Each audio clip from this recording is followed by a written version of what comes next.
Hello my dear students, how are you all doing? I hope all of you are great and I am great as well. I am Nandini, your educator, your mentor at Learn Karo. नए हो इस channel पे subscribe जरूर कर देना. Learn Karo class 11th and 12th. ठीक है? This is part 4th of the video.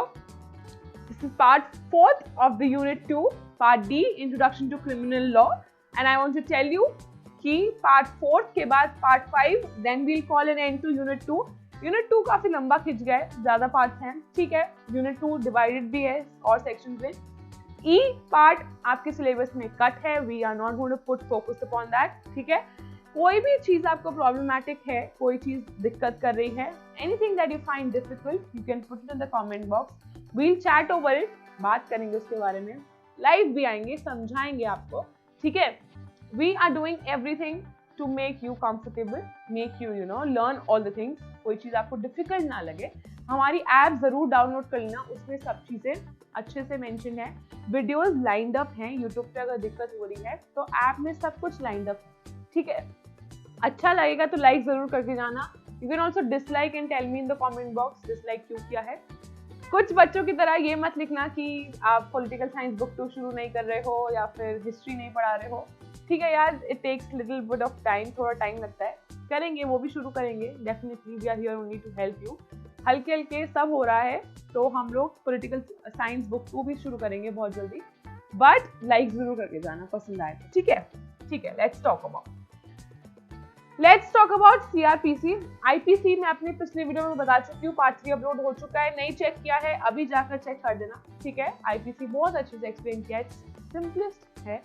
Simplest इसलिए है क्योंकि हम आईपीसी डिटेल में नहीं पढ़ रहे हैं. आगे जाके डिटेल में पढ़ेंगे तब पता लगेगा जब धुएं उड़ेंगे.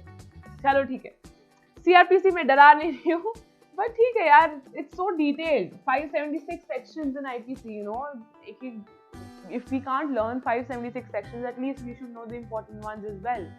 378 हमने पढ़ा था. सेक्शन 378 किससे डील करता है, 379 किससे डील करता है, बताओ मुझे कमेंट सेक्शन में अभी के अभी.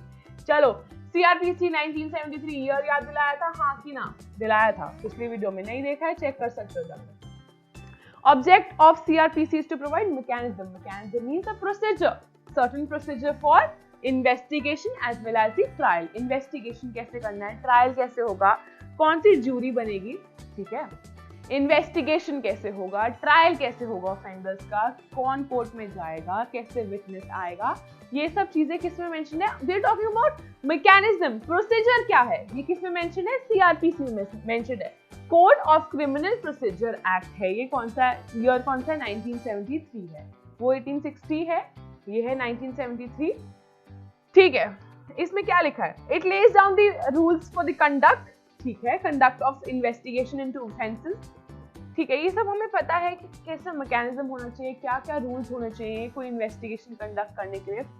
If the court is against any person in the criminal law, whether it is IPC में कोई है, इसमें क्या बोला है, कोई भी क्राइम अगर आईपीसी में डिफाइंड है या फिर किसी भी लेजिस्लेशन में डिफाइंड है. For instance we talk about commission of sati act की बात कर लेते हैं, फूड एडल्ट्रेशन एक्ट की बात कर लेते हैं, डाउरी प्रोहिबिशन एक्ट है या फिर प्रोहिबिशन ऑफ करप्शन एक्ट है. इन सब में जो भी क्राइम्स डिफाइन करे गए हैं, पनिशमेंट्स बताई गई है, उनका प्रोसीजर किसमें मेंशन है, आर वेरी ओन सीआरपीसी, ठीक है. तो इसमें इसका मतलब यही सब मेंशन किया गया है. Types of offences count. See, all such offences are covered which are mentioned in the IPC. जो IPC में mentioned है, उनके procedures mentioned है. As already seen, the legal meaning and whether will act the constitute will, अगर कोई act constitute करेगा as a crime will be seen in IPC. IPC में देखो हमने पढ़ा था ना, consent होना चाहिए, movable property भी होनी चाहिए, intention भी होनी चाहिए, ठीक है, कमीशन ऑफ एक्ट भी होना चाहिए. ये सब चीजें मैंने कहाँ बताई थी, आईपीसी में बताई थी. अगर हमने एग्जांपल लिया था थेफ्ट का, तो आईपीसी में पता लग जाएगा कि हाँ ये एक्ट हुआ है या नहीं हुआ है.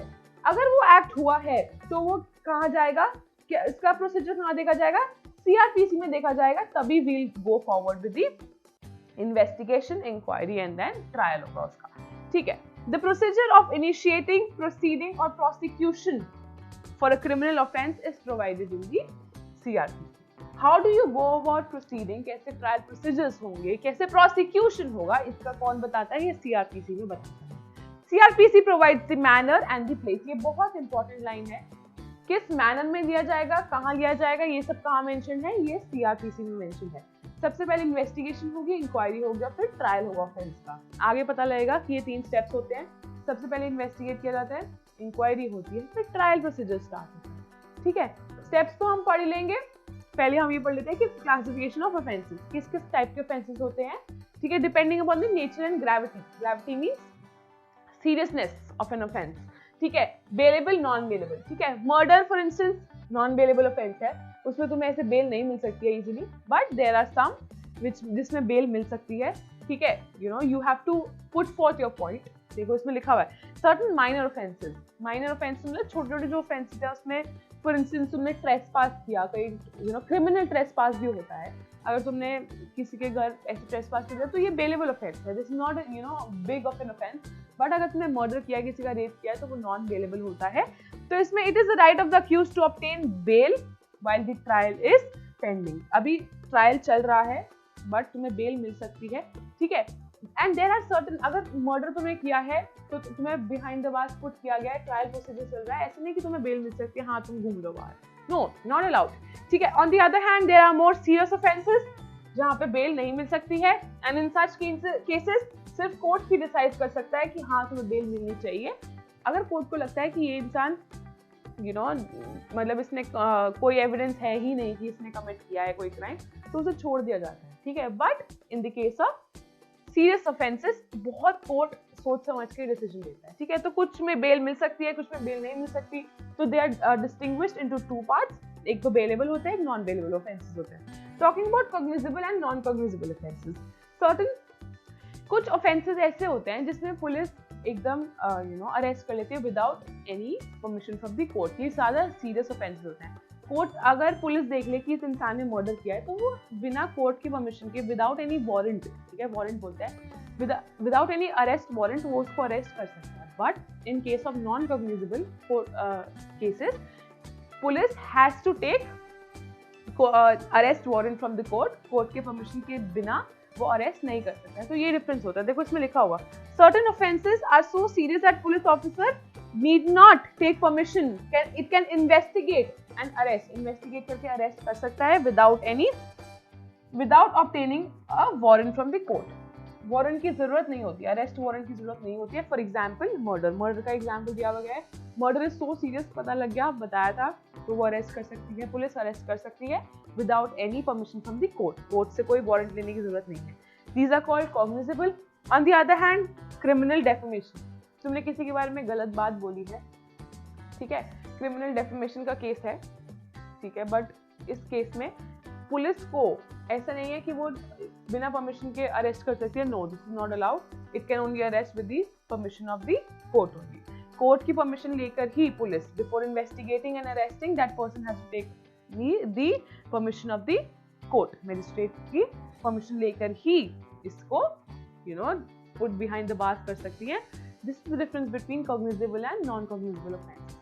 Talking about compoundable and non compoundable offences, कुछ अगर तुमने किसी से चोरी करी है या फिर कोई बहुत तुमने उसे हर्ट करने की कोशिश करी है, तुमने उसको डिफेम किया है, ये सब केसेस कंपाउंडेबल में आते हैं। इसमें क्या होता है, जो डिफेंडेंट होता है ना, मतलब जिसके अगेंस्ट केस हुआ होता है, वो कुछ ना कुछ उसको ऐसे नेगोशिएट कर लेता है कि हाँ ठीक है, तुम्हें को पैसे दे दो, पैसे नहीं मतलब इलीगली नहीं करना है, बट कंपाउंड कर सकते हो, मतलब उसकी पनिशमेंट कम कर सकते हो। On the other hand, non compoundable offences ऐसे होते हैं, अगर किसी इंसान ने मर्डर किया है तो दूसरा इंसान कहता है चल कोई नहीं, छोड़ो यार, जाने दो, नहीं, ऐसे these are non compoundable, you can not compound these, you can not pacify, कम नहीं कर सकते उन्हें, थोड़ा काम नहीं रख सकते, समझ रहे हो।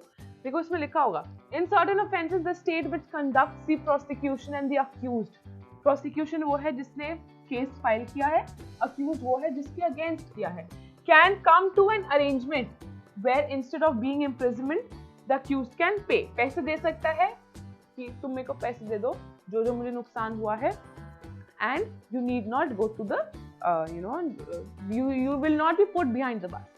चोरी करी है, पैसे वापस रिटर्न कर दो मुझे, और तुम्हें 3 साल की जेल नहीं होगी, अप टू 3 years जो हमने प्रोविजन पढ़ा है।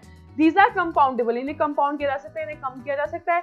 The most common example is that where you get caught without अगर तुम बस में विदाउट अ टिकट ट्रैवल कर रहे हो या ट्रेन में ट्रैवल कर रहे हो, असली में तो तुम्हें जेल हो जानी चाहिए, पर तुम्हें पैसे देने पड़ते हैं, तो ये कंपाउंडेबल ऑफेंस है, इतना बड़ा ऑफेंस नहीं है। अगर तुम टिकट के बिना ट्रैवल करो तो तुम्हें थोड़ा जुर्माना भरना पड़ता है, थोड़ा पैसे देने पड़ते हैं, और उसके बाद क्या होता है, तुम्हें फ्री कर दिया जाता है, ठीक है। तो this is a very good example, easy example है, याद रखना।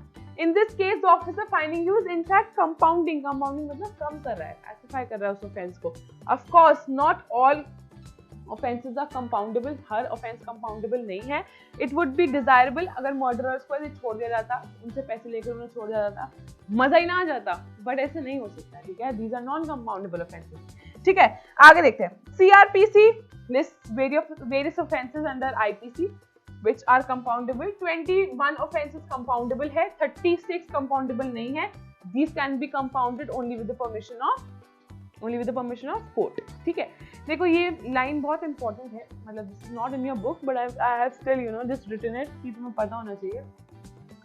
Court permission is not required before compounding. Examples देख लो इसके, कहीं लिखने पड़ जाए, बहुत अच्छा लगेगा आप एग्जाम्पल के साथ कोट करोगे तो। अडल्ट्री, जहाँ पे हस्बैंड चीट करता है, ठीक है, मतलब कि कोई और इंसान तुम्हारी वाइफ के साथ इन्वॉल्व है, ठीक है। ऐसे कॉजिंग हर्ट, डेफेमेशन मैंने बताया था, या फिर क्रिमिनल ट्रेसपास किया है तुमने, ये सब केसेस हैं, कब पैसे ले लो और तुम्हें जेल नहीं होगी। This sort of offence. और ऐसे होता है court permission is required before compounding. Examples क्या है, देखो 21 तो है कोर्ट परमिशन रिक्वायर्ड नहीं है, 36 है नॉन कंपाउंडेबल जिसमें कोर्ट की परमिशन रिक्वायर्ड है कंपाउंड करने से पहले।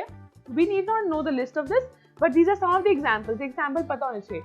या फिर वॉलंटरी कॉजिंग ग्रीवियस हर्ट, किसी को तुमने वॉलंटरी ऐसे ग्रीवियस हर्ट किया है, या असॉल्ट ऑन अ वुमन, ये सब कंपाउंड नहीं हो सकते। ऐसे नहीं कि चलो मैं तुम्हें पैसे देता हूँ, तुम मेरे को इम्प्रिजन मत कराओ, या मतलब ऐसे तुम नहीं करा सकते हो। Intention to outrage her modesty, मतलब तुमने वुमन को सेक्सुअली हैरेस किया है। डिसऑनेस्ट मिसअप्रोप्रिएशन ऑफ प्रॉपर्टी, ये सब एग्जांपल्स है, एक बार रीड कर सकते हो, स्क्रीनशॉट भी ले सकते हो। ये लिख के आओगे अच्छा इम्पैक्ट पड़ेगा, नहीं लिख के आओगे तो मत लिख के आओ, कोई फर्क नहीं पड़ता, क्योंकि आपकी बुक में तो ये कहीं ना कहीं मेंशन नहीं है, ठीक है। ठीक है, stages in the prosecution of an offence. Prosecution of an offence मतलब prosecution is same as trial, जो ट्रायल होता है, ठीक है। कुछ स्टेजेस होते हैं, 3 स्टेजेस होते हैं, मैं से सुन लो, इन्वेस्टिगेशन, इंक्वायरी एंड ट्रायल। ये 3 के बारे में हम प्रोसीजर में पढ़ेंगे हल्के हल्के। पहले देखते हैं, see prosecution is usually a two step process, ठीक है। मैंने 3 स्टेप बताए, इन्होंने 2 में डिवाइड कर दिया है। फर्स्टली पुलिस इन्वेस्टिगेट, तो इन्वेस्टिगेशन तो फर्स्ट हो गया है, and usually the complaint made by a victim, जिसके साथ हुआ है वही तो जाके करेगा, बट ये नेसेसरी नहीं होता। कोई और भी उसका गार्जियन या फिर कोई भी जो इससे रिलेटेड है, जिसने देखा हो, वो जाके FIR रिपोर्ट कर सकता है, जिसके बेसिस पे पुलिस इन्वेस्टिगेट करती है।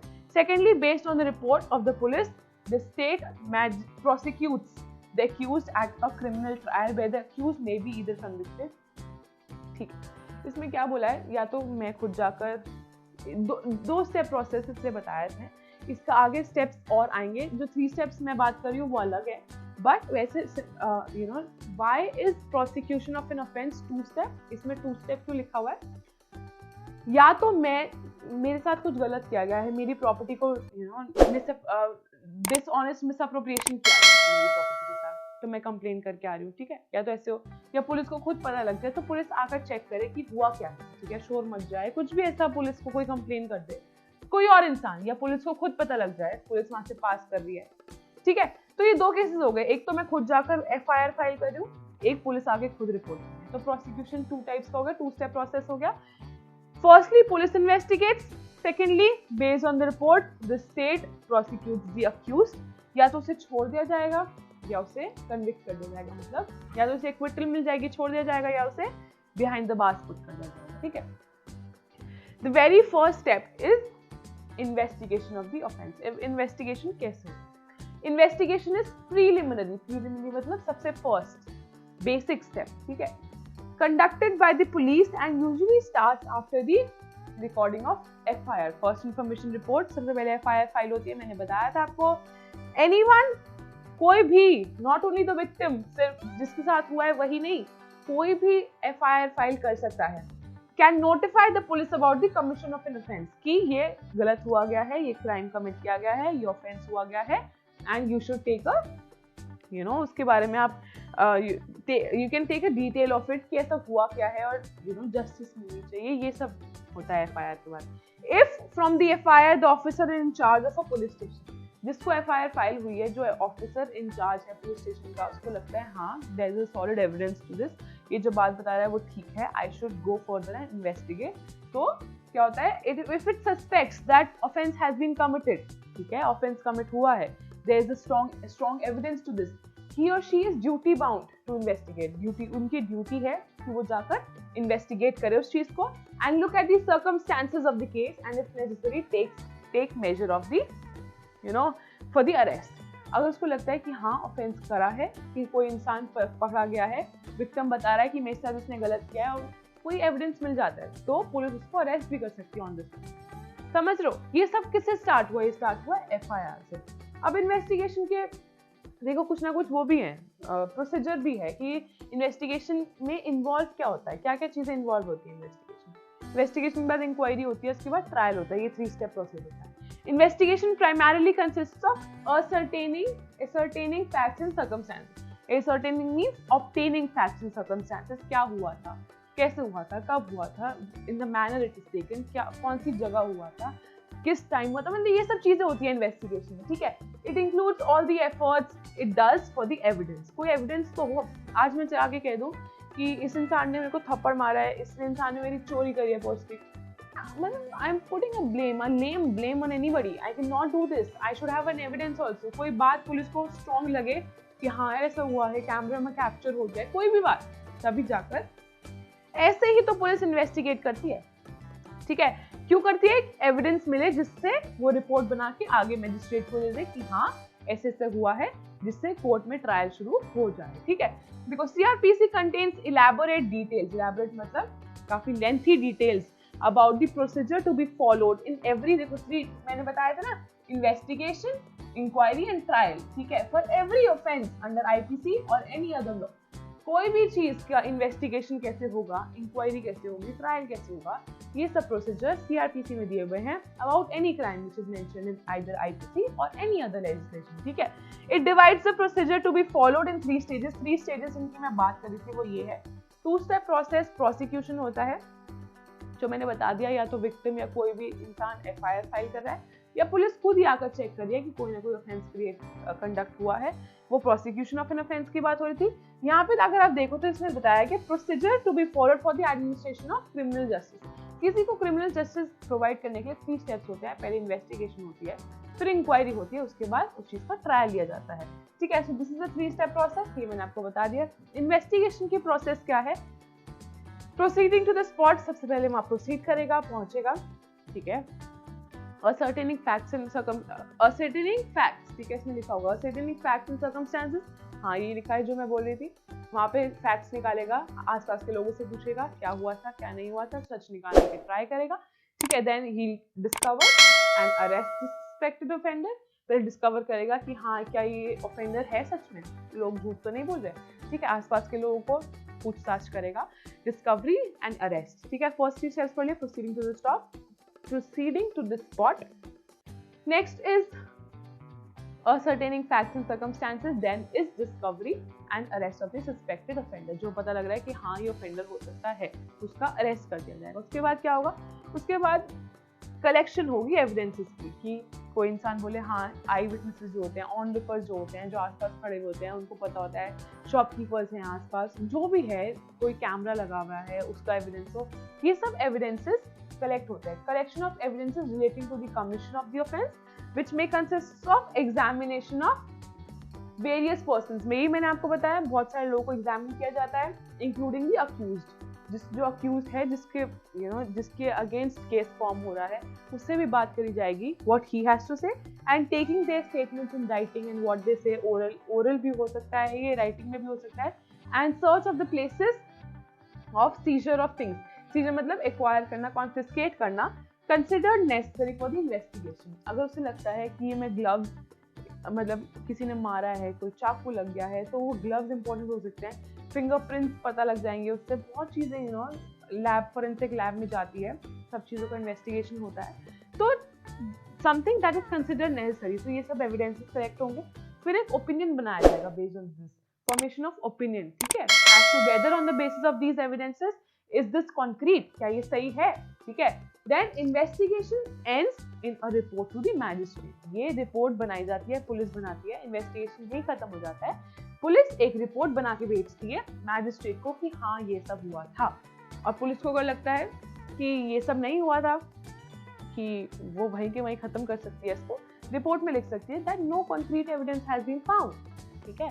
आपको पता है बहुत सारे केसेस ना ऐसे खत्म हो जाते हैं कि कोई एविडेंस ही नहीं था, मतलब आगे बढ़ ही नहीं पाया, ऐसे नहीं, मतलब मजाक में नहीं, ऐसे जेन्युइनली ऐसा होता है कि बहुत सारे केसेस ऐसे खत्म हो जाते हैं कि कोई एविडेंस नहीं मिलता, मतलब होते हैं बहुत सारे, बट ऐसे नहीं कि मर्डर का केस ऐसे ही खत्म हो गया, no, these are very much serious offences, इनका तो बहुत ज्यादा डिटेल वो होता है, इवन पुलिस ऑफिसर्स को इतना डंडा किया जाता है कि they have to you know within limited period of time उनको सब एविडेंसेस कलेक्ट करने हैं, समझ रहे हो। चलो ठीक है, नेक्स्ट देखते हैं।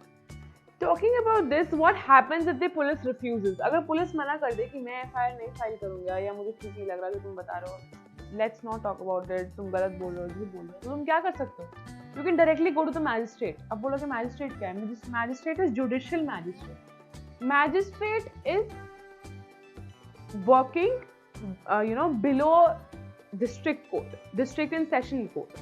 देखो डिस्ट्रिक्ट कोर्ट तो सिविल लॉ से रिलेटेड होता है, बट हम क्रिमिनल लॉ की बात करें तो हम सेशन कोर्ट बोलते हैं, सेशन कोर्ट के नीचे काम कर रहे होते हैं मैजिस्ट्रेट, ठीक है, तो आप उसके पास डायरेक्टली जा सकते हो, ये नहीं कि पुलिस अगर मना कर देना तो मैजिस्ट्रेट के पास जा सकते हैं डायरेक्टली, तो मैजिस्ट्रेट क्या करेगा, आइदर वो कोर्ट में प्रोसीडिंग शुरू कर देगा अगर उसको ठीक लगता है, नहीं तो वो पुलिस को कहेगा कि आप पुलिस को रिपोर्ट बना के दो, मुझे इन्वेस्टिगेट करो, ठीक है। तो हम कभी भी कहते हैं अगर पुलिस मना कर दे हम क्या सिर्फ पुलिस के पास जा सकते हैं, police you know at times misbehave कर दे, फिर क्या होगा, तो हम मैजिस्ट्रेट के पास डायरेक्टली जा सकते हैं। ये चीजें बहुत कम लोगों को पता है, आपको पता होनी चाहिए, अगर कोई कह दे कि अगर पुलिस ना करे सब तो हम मैजिस्ट्रेट के पास डायरेक्टली जा सकते हैं। टॉकिंग अबाउट ट्रायल, ट्रायल क्या होता है मैं बता चुकी हूँ, trial is judicial adjudication of an offence where you know you have the right to talk about whatever has happened, witness अपने प्रोवाइड कर सकते हो। जुडिशियल एडजुडिकेशन का मतलब मैं पहले बहुत ज़्यादा बता चुकी हूँ कि कोई इंसान गिल्ट है या कोई इंसान इनोसेंट है, ये सब चीज़ें यू नो डिसाइड होती हैं जब ट्रायल शुरू हो जाता है, ठीक है। Under the CRPC criminal trials have been categorised into 3 divisions, एक वारंट होता है, एक समन होता है, एक समरी ट्रायल होता है, 3 टाइप्स ऑफ ट्रायल्स ये होते हैं। शॉर्ट में सुन लो, वारंट केस वो होता है जिसमें 2+ years ऑफ इम्प्रिजनमेंट होती है, 2+ years, ठीक है। फिर समन केस वो होता है जिसमें लेस देन 2 years होती है, फिर लेस देन 3 months जो होता है, 3 months या लेस देन 3 months होते हैं समरी ट्रायल, ठीक है। अगर आप कहीं पढ़ोगे तो ये सब ही लिखा हुआ है इसमें, थोड़ा सा डिटेल में हम और पढ़ेंगे। Warrant cases relates to offences punishable with death या फिर इम्प्रिजनमेंट ग्रेटर देन 2 years, जिसमें भी मर्डर वर्डर ये सब जो केसेस आते हैं ये कौन से होते हैं, वारंट केसेस होते हैं, ठीक है। इसमें क्या होता है, इनका जो यू नो होल्ड ऑन, इनमें जो वो होती है ना इनके टर्म इम्प्रिजनमेंट की ग्रेटर देन 2 years होती है। मोर ओवर एक चीज और होती है कि they are you know also death मिलती है, लाइफ इम्प्रिजनमेंट मिलती है, इन केसेस में पनिशमेंट यही होती है, ठीक है। तो इसमें ये लिखा हुआ है CRPC provides for 2 types of procedures for the trial of warrant cases, एक तो जो पुलिस रिपोर्ट देती है बनाकर मैजिस्ट्रेट को या फिर दोज इंस्टीट्यूटेड अपॉन कंप्लेंट, ठीक है, सीधा कंप्लेंट मैजिस्ट्रेट को होती है या पुलिस को होती है, पुलिस रिपोर्ट सबमिट करती है मैजिस्ट्रेट को। ये कुछ चीजें दी हुई हैं, हमें इनके बारे में जरूर पढ़ना है।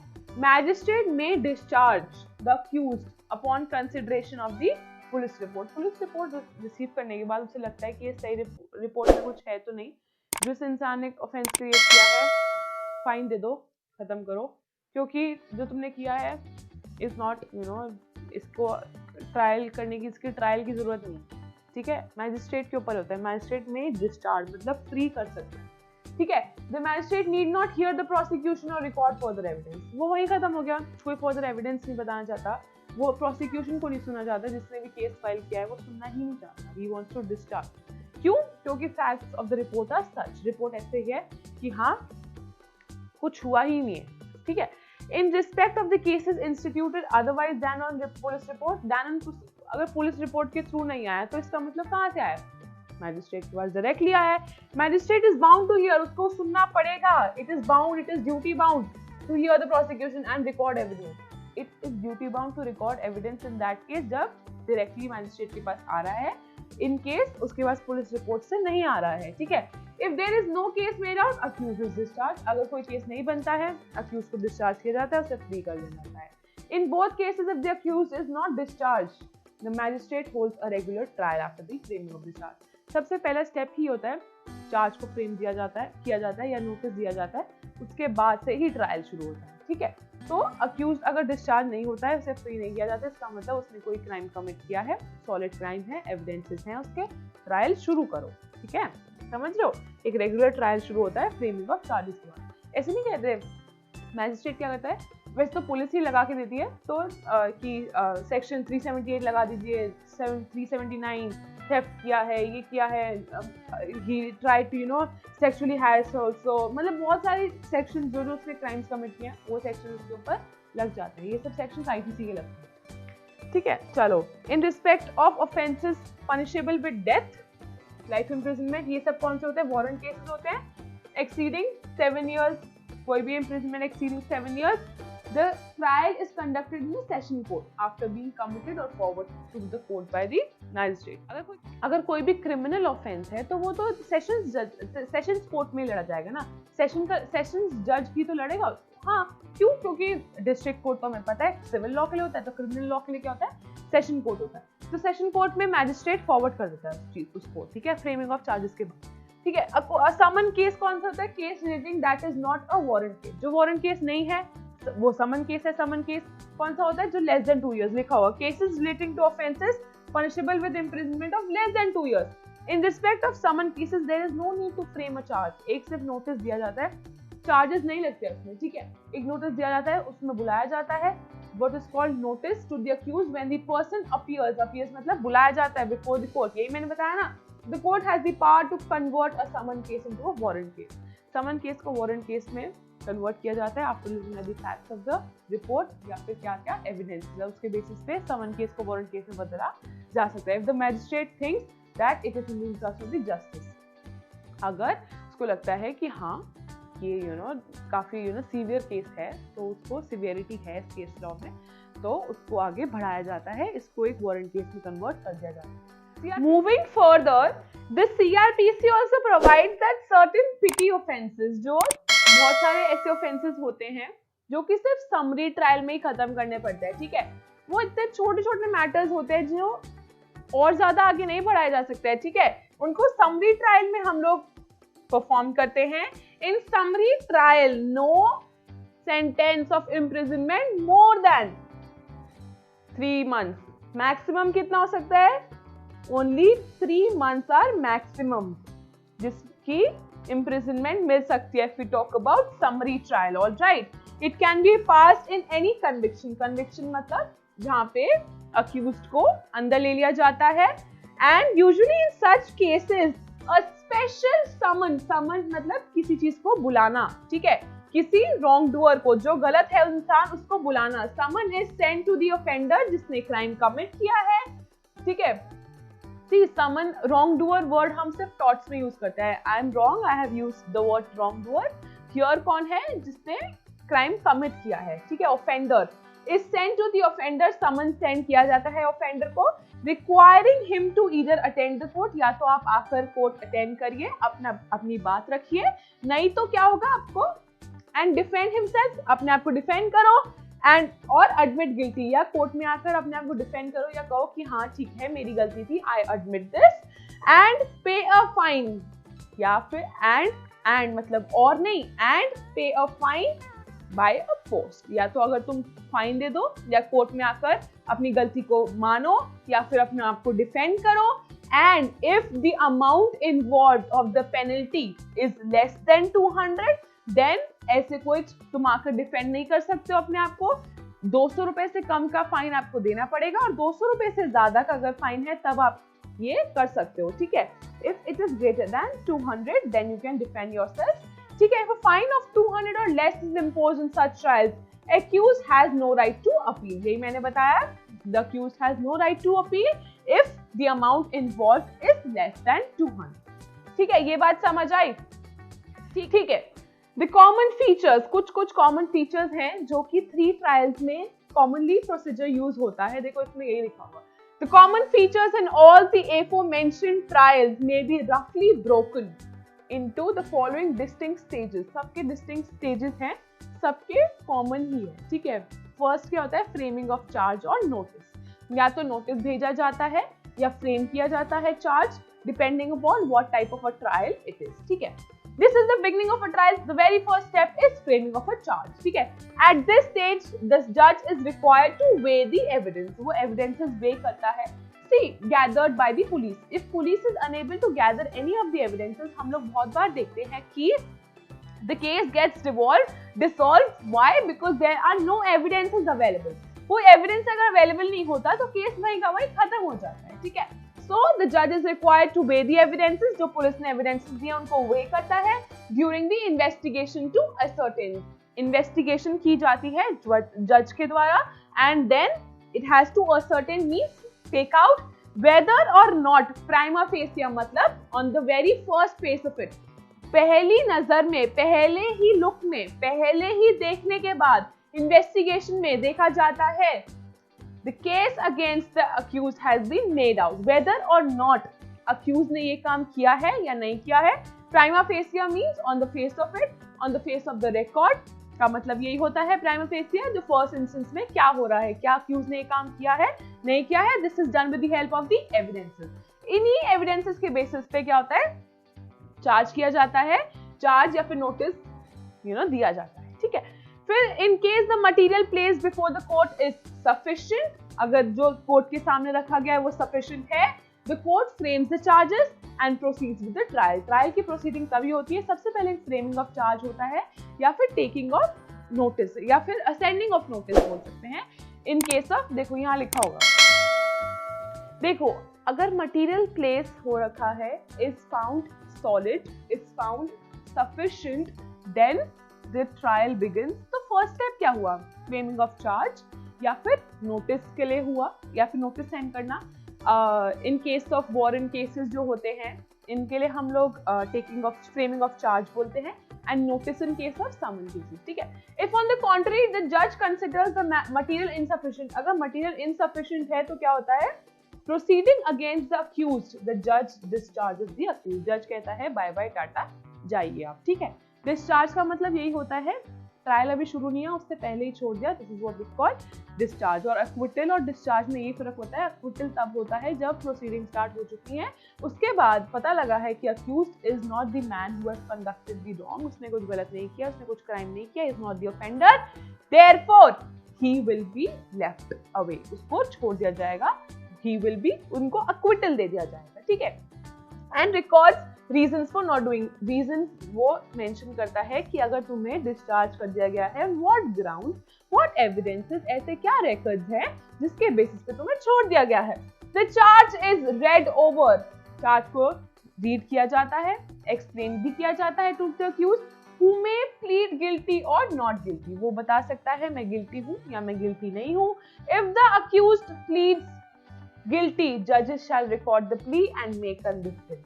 अगर वो खुद ही एक्सेप्ट कर देता है that yes I am guilty of this so and so crime, जज क्या कर देता है उस टाइम उसको कन्विक्ट कर लेता है, पकड़ लेता है, बिहाइंड द बार्स पुट कर देता है. If the accused pleads not guilty, then trial चलता है and the trial begins. Then and claims trial, वो कहता है कि ट्रायल चलाओ, मैं गिल्टी नहीं हूँ, ट्रायल चलता जाता है and then trial begins. Trial चलता है ये चेक करने के लिए क्या सच में क्राइम कमिट हुआ है या नहीं हुआ है. You may note that the actual trial starts only after the charge. Actual trial charge के बाद ही शुरू होता है. फर्स्ट स्टेप क्या होता है, चार्ज ही होता है, ये सब हमें पता है. ठीक है. And the stage preceding the trial is called inquiry. क्या होता है, सबसे पहले इन्वेस्टिगेशन होती है, फिर इंक्वायरी होती है, उसके बाद क्या होता है, ट्रायल होता है. इसमें यही लिखा हुआ है. आफ्टर द इंक्वायरी, इंक्वायरी के बाद charge is prepared, charge he prepare किया जाएगा ना ट्रायल बिगिन करने से पहले, हाँ हमें पता है. And after the formulation of the charge trial start. Charge बनने के बाद, फ्रेमिंग ऑफ चार्ज के बाद या नोटिस देने के बाद, in case of summon cases, summon trials if you talking, ठीक है। A charge is nothing, charge कुछ नहीं है but formulation of the accusation made against the person। क्या क्या accusation होते हैं, जैसे हम कहते हैं this person has been charged with the IPC की धारा 302 लग गई है, 303, so on and so forth, बहुत सारी IPC की धारा लग गई है, वो सब चीजें प्रूफ होती जाती हैं, तो उसी बेसिस पे सिवियरिटी, क्या जो क्राइम हुआ है कितना सीवियर है, उसी बेसिस पे पनिशमेंट मिलती है, ठीक है। फिर एक्यूजेशन जो है made against a person who is to face trial, जो अक्यूज है, ऑफेंडर है in a certified specified offence, it sets out the offence that was allegedly committed, जो क्लेम आया है कि इस इंसान ने ये कमिट किया है, उसी के बेसिस के ऊपर ट्रायल चलता है, it sets out the offence of that matter, ठीक है। Recording, the next worry step is recording of the prosecution evidence. Prosecutor कौन होता है, जिसने केस किया है, ठीक है, जिसने केस शुरू कर रहा है, जिसने दूसरे विक्टिम नहीं, जो ऑफेंडर है उसके अगेंस्ट शुरू किया है। विक्टिम तो वही हो गया ना जिसके साथ ऐसे गलत हुआ है, ठीक है। चार्ज फ्रेम हो चुका है, the prosecution is asked to examine its witnesses, जो वो विटनेस लेकर आ रहा है। प्रोसिक्यूटर कौन है, जिसने केस किया है, ठीक है। प्रोसिक्यूटर जिसने लीगल प्रोसीडिंग्स इनिशिएट कराई हैं, वो एग्जामिन करेगा विटनेसेस को before the court to show that the other person is guilty. This is called examination in chief. जो एग्जामिनेशन होता है, विटनेसेस कॉल द एविडेंसेस, जो भी इंसान हो सकता है, प्रॉपर्टी हो सकती है, एनीथिंग जो भी विटनेस है उस पर एग्जामिन किया जाता है। What is this called? This is called examination in chief. The accuse has a right to cross examine. जो इंसान अक्यूज है, जिसके अगेंस्ट लीगल प्रोसीडिंग्स चल रही हैं, वो क्या कर सकता है, वो उसको क्रॉस एग्जामिन कर सकता है, ठीक है। कोई विटनेस आके अपनी बात रख रहा है कि उस दिन रात को ये हुआ, तो दूसरा जो अक्यूज है उसका लॉयर आगे से क्वेश्चन क्रॉस एग्जामिन कर सकता है कि आप बता रहे हो कि रात को ऐसे हुआ, तब तो आप यहाँ थे कि वहां थे, तब आप क्या कर रहे थे वहां पर, so on and so forth, depending upon what are the facts of the situation. All right, ठीक है। क्रॉस एग्जामिन कर सकता है विटनेसेस को, प्रेजेंटेड बाय द प्रोसिक्यूशन, जिसने लीगल प्रोसीडिंग्स इनिशिएट करी है। CRPC provides when the examination of witness has once begun, जब एग्जामिनेशन बिगिन हो चुकी है, it shall be continued, ये कंटिन्यू होती है दिन दिन, day to day, until all the witnesses in the attendance have been examined। जो हम लोग बुलाना चाहते थे, जब तक सबको एग्जामिन नहीं किया जाता है, तब तक दिन दिन ये चलता रहता है, ठीक है। बस इसमें ये बताया। फिर क्या बताया? Statement of accuse. Statement of accuse क्या होता है? पहला हमने देखा फ्रेमिंग ऑफ चार्ज होता है या नोटिस देना होता है। सेकेंडली क्या दिया जाता है? Recording of the prosecution evidence. Evidence prosecutor तो अपने एविडेंसेस देगा ना, because we follow the system जहाँ पे it depends upon the prosecutor कि तुमने दूसरे पर्सन के अगेंस्ट कोई केस फाइल किया है, तो the burden of proof is upon you. तुम्हारे ऊपर है बर्डन ऑफ प्रूफ, तुम्हें बियॉन्ड रीजनेबल डाउट प्रूव करना है that this person has committed the crime, ठीक है, ये चीज होती है। तो हमने ये पढ़ लिया, पहले तो हम लोग रिकॉर्ड करेंगे प्रोसिक्यूशन का एविडेंस। अब अक्यूज देखो, अक्यूज की बात भी सुननी पड़ेगी कि वो क्या कहना चाहता है, क्राइम कमिट जब हुआ है तो वो कहाँ था, उसने क्या रोल प्ले किया है, तो हम अक्यूज को भी बहुत ध्यान से सुनते हैं, ठीक है। Court has powers to examine the accuse. Accuse को एग्जामिन की भी पावर है कोर्ट के पास। At any stage of inquiry, या तो इन्वेस्टिगेशन के बाद क्या होता है, इंक्वायरी होती है, फिर चार्ज फ्रेम होता है, फिर ट्रायल शुरू होता है। At any particular stage, court has the right to examine the accused। इसमें यही लिखा हुआ है। For the purpose of eliciting, eliciting मतलब to draw out, और उस चीज से निकालना, eliciting any explanation, कोई भी explanation निकालना against incriminating circumstances। incriminating circumstances, incrimination वो होता है जहाँ पे self you admit that I have committed the crime। ऐसा तो नहीं है कि तुम्हें कोई provoke कर रहा है, कोई you have some pressure, कोई ऐसा circumstances तो नहीं है, ठीक है। incriminating circumstances are this, ठीक है। appearing before it, however it is mandatory for the court to question। वो question कर सकता है कि उससे after examining the evidences of the prosecution। पहले prosecution के evidences देखने के बाद वो accused को वो करता है, accused को examine करता है, question करता है कि देखो prosecution ने ये बताया, क्या ये सच है, तुम क्या कहना चाहते हो उसके बारे में, ये सब चीजें यहाँ होती है, ठीक है। इफ इट इंक्रिमिनेट्स द अक्यूज्ड, ऐसा तो नहीं है तुम जानबूझ के अपनी बात को एडमिट कर रहे हो या क्या सच है क्या सच नहीं है। This examination is without the oath, वो किसी अंडर ओथ बात नहीं कर रहा होता है। And before the accused enters a defence, defence तो वो दे ही देगा, अंडर ओथ भी बात नहीं कर रहा होता है, बट वो सुनना चाहता है जो प्रोसिक्यूटर कह रहा है, what do you have to say about, ठीक है। The purpose of this examination is to give the accused a reasonable opportunity, एक रीजनेबल अपॉर्चुनिटी मिलनी चाहिए अक्यूज्ड को अपनी बात रखने के लिए, जो प्रोसिक्यूशन जो कह रहा है आप उसके बारे में क्या कहना चाहते हैं। डिफेंस तो आप रखोगे, वो तो आप इसके बाद रखोगे, बट अक्यूज्ड की क्या कहना है, वो क्या बोलना चाहता है, ठीक है। तो to explain the incriminating facts and circumstances in the case, ठीक है, क्या क्या इंक्रिमिनेटिंग फैक्ट्स सिचुएशन रही है, क्या सर्कमस्टेंसेस से रहे हैं दैट पर्टिकुलर केस, ठीक है। सी इंक्रिमिनेटिंग फैक्ट्स एक बार बता दूं, incriminating facts mean some situations that you admit that you are guilty, ठीक है। इंक्रिमिनेटिंग यही होता है, इंक्रिमिनेटिंग सर्कमस्टेंसेस यही होता है, where you tell that you are guilty, yes I am guilty, और आप ये चीज एक्सेप्ट कर लीजिए, ठीक है। Talking about the defence evidence, अब प्रोसिक्यूशन का एविडेंस हो गया, रिकॉर्ड कर लिया उसको, फिर क्या हुआ है, स्टेटमेंट ऑफ द अक्यूज भी ले चुके हैं, अब है defence evidence. If after taking the evidence for the prosecution, examining the accused and hearing the prosecution and defense, the judge considers that there is no evidence that the accused has committed, the judge is required to order the acquittal। क्योंकि acquittal word यहाँ से शुरू हुआ क्योंकि trial start हो चुका है, उसको अगर लग रहा है एविडेंसेस से कि ऐसा अक्यूज ने कोई क्राइम कमिट किया ही नहीं है, वहां वो डायरेक्टली ऑर्डर कर सकता है एक्विटल को। However, when the accused is not acquitted, जब accused acquitted है ही नहीं, the defense must be entered and evidence must be provided, evidence adduced मतलब provide किया जा रहा है, in its support रखा जा रहा है, serve किया जा रहा है। For this purpose the defense may examine, defense examine करेगा witnesses को, cross question भी करेगा, the witnesses produced by the defense are cross examined, फिर defense उन witnesses को लाएगा, क्रॉस क्वेश्चन कौन करेगा उन्हें, प्रोसिक्यूटर, जिसने इनिशिएट करी है लीगल प्रोसीडिंग्स। क्यों, क्योंकि वो जो अपना डिफेंस रखा जा रहा है बाय द ऑफेंडर, उसका लॉयर जो रख रहा है, उसको भी तो क्रॉस एग्जामिन किया जाएगा कि आप ये कह रहे हो, क्या ऐसा हुआ था, क्या वैसा हुआ था, मतलब उसको क्रॉस एग्जामिन किया जा रहा है। Most accused person do not lead defence of evidence in India. क्या होता है, जो अक्यूज्ड लोग होते हैं वो मोस्टली डिफेंस एविडेंस लीड नहीं करते हैं।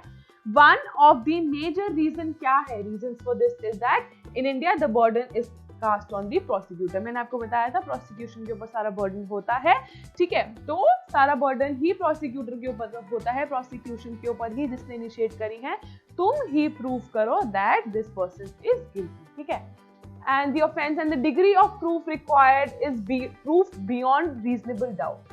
See, if the person has committed the crime, committed murder, अगर उसने मर्डर किया है, ठीक है, तो अगर आप ये चीज भी प्रूव कर दो ना कि उसके फिंगरप्रिंट्स उस नाइफ पे फोरेंसिक लैब में पकड़े गए हैं, मतलब see, this is a proof beyond reasonable doubt। Why? Because everybody has different fingerprints।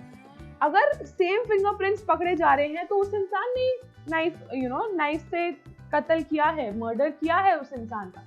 So the proof has to be beyond reasonable doubt। जो ग्लव्स हैं, अगर ग्लव्स को स्क्रूटनाइज किया जाए इन अ फोरेंसिक लैब और पता लगे कि जिन हैंड्स ने वो यूज किया था, ठीक है, वो सेम है जिसको अक्यूज किया गया है, so this is the proof beyond reasonable doubt। You cannot prove that a glove has been found, और अगर उसके फिंगरप्रिंट्स मैच नहीं कर रहे तो कुछ और एविडेंस ढूंढना पड़ेगा to prove that this person is accuse, ठीक है। So this is quite a high standard, बहुत मेहनत लगती है इसी beyond reasonable doubt प्रूव करना, बहुत ही मेहनत का काम है। That the prosecution must meet, ये क्या किसकी ड्यूटी होती है, प्रोसिक्यूशन की होती है। Therefore it is not enough, तभी कितने साल आप देखो, केसेस चल जाते हैं, 8-9 साल में रेप केस का जस्टिस मिलती है, क्योंकि यार बियॉन्ड रीजनेबल डाउट प्रूव करना है, इसे किसी को भी ये नहीं कह सकते एक साल में कि हाँ चलो दिस पर्सन इज गिल्टी, इसको टंगा दो, इसने रेप किया है। No, it takes lot hell of years, बहुत टाइम लग जाता है ये प्रूफ करने में that yes this person has committed rape. Yes, इतना आसान नहीं होता जितना आसान सुनने में लगता है। Although there are fast track courts, अब फास्ट ट्रैक कोर्ट्स बन गए हैं, आंध्र प्रदेश ने भी निकाले हैं, जिस गर्ल के साथ रेप किया जाएगा तो एकदम से डिसीजन लिया जाएगा, they will be hanged till death, या फिर उनको बहुत ही लाइफ इम्प्रिजनमेंट मिल जाएगी, कि कुछ भी मतलब सिवियरिटी ऑफ द केस के ऊपर बात है, ठीक है।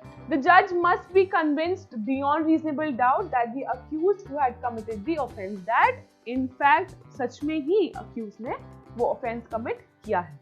लास्टली क्या है, उसके बाद क्या होता है, फाइनल आर्ग्यूमेंट्स जो होते हैं दोनों साइड से, उसके बाद जजमेंट दिया जाता है। फाइनल स्टेज है ये ट्रायल का। Provisions of CrPC provide when examination of the witnesses for the defence. Mainly क्या होता है, लास्टली प्रोविजंस ऐसे होते हैं, प्रोविजंस ऑफ सीआरपीसी क्या कहते हैं, दैट व्हेन एग्जामिनेशन हो गया है विटनेसेस का for the defence, cross examining भी हो गई है by the prosecution if any is complete, the prosecutor shall sum up. एक सम अप कौन करेगा इसे, बर्डन ऑफ प्रूफ किसके ऊपर है, प्रोसिक्यूटर के ऊपर है। Prosecutor will sum up the prosecution case and accused is entitled to reply. Accused भी इंपॉर्टेंट रोल प्ले करेगा, एक रिप्लाई देगा उस चीज को। These are the final arguments. ये final arguments होते हैं। Based upon these arguments क्या मिलती है, judgment मिल जाती है। After the final arguments by the prosecutor and defense, the judge shall give his judgment of the trial based upon the evidences, based upon the facts, based upon the final judgment, final arguments. ठीक है, फिर judgment आती है। Under the CRPC, an accused can be withdrawn from the prosecution at any stage. ये हमें पता है, accused को हम किसी भी स्टेज पे विड्रॉ कर सकते हैं जब पता लग जाए कि this accuse has not committed any offence, ठीक है। If the accuse is allowed to be withdrawn from prosecution prior to framing of charges, this is called discharge, और ट्रायल के बाद इसको अक्विटल बोलते हैं। बस इसमें यही लिखा हुआ है, इसके बारे में पढ़ने की जरूरत नहीं है। With this we come to an end of part 4, ठीक है, ये पार्ट 4 खत्म हो गया है। Thank you so much for watching. Comment box में अपने रिव्यूज जरूर देना। If you like the video, like जरूर कर देना। Thank you so much for watching. Take care guys. I'll see you super soon. Bye bye.